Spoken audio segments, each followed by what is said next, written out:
আসসালামু আলাইকুম সবাইকে। আমাদের আইসিটি মাস্টার ক্লাসের প্রথম ভিডিওতে সবাইকে স্বাগতম জানাই।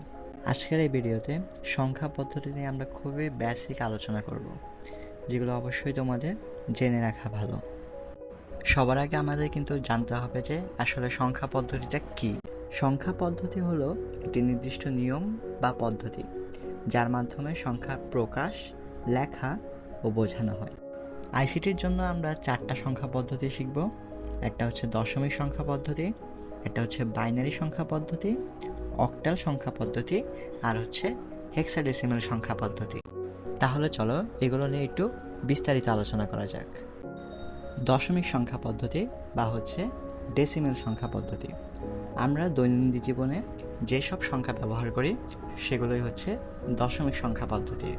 অর্থাৎ আমাদের দৈনিক কাজে যেসব সংখ্যা আমরা ব্যবহার করে থাকি সেগুলোই হচ্ছে দশমিক বা ডেসিমেল সংখ্যা। এর ভিত্তি কত? এর ভিত্তি হচ্ছে 10। কেন 10? কারণ এখানে মোট 10টি অঙ্ক আছে। 0 থেকে 9 পর্যন্ত আমরা জানি যে মোট 10টি অঙ্ক, আর এটাই হচ্ছে দশমিক সংখ্যা। বেস যা 10, বুঝতে পারছো? এখন হচ্ছে বাইনারি সংখ্যা পদ্ধতি। আচ্ছা বলো তো, কম্পিউটার কি আমাদের ভাষা বুঝতে পারে?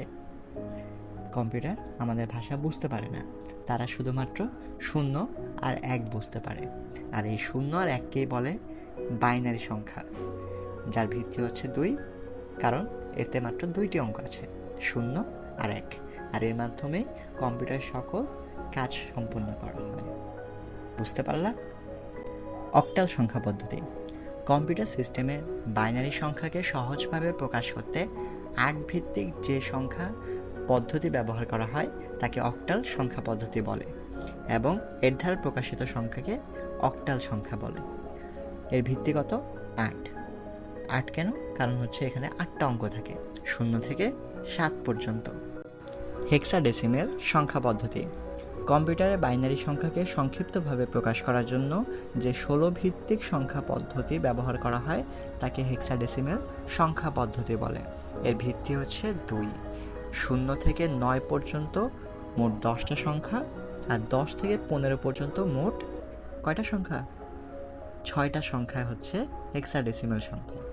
এখন 10 থেকে যে 15 পর্যন্ত, এখানে কিন্তু 10, 11, 12, 13, 14, 15 এইভাবে বসবে না।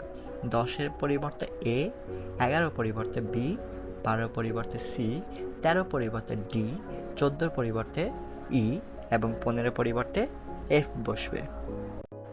এখন প্রশ্ন হচ্ছে এই ছোট অংশ থেকে আমাদের কি কি পড়তে হবে, আর সেগুলো কিন্তু আমি দৃষ্টিকোণ ফেসবুক পেজে পোস্ট করে দিব যে তোমাদের ক আর খ এর জন্য এই টপিকগুলো এইখান থেকে পড়তে হবে।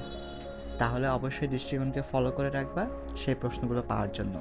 তাহলে আজকের ক্লাসে এই পর্যন্তই। নেক্সট ক্লাসে তোমাদের সংখ্যা পদ্ধতির রূপান্তর করানো হবে। সেই পর্যন্ত সবাইকে জানাই শুভকামনা ও আসসালামু আলাইকুম। ধন্যবাদ সবাইকে।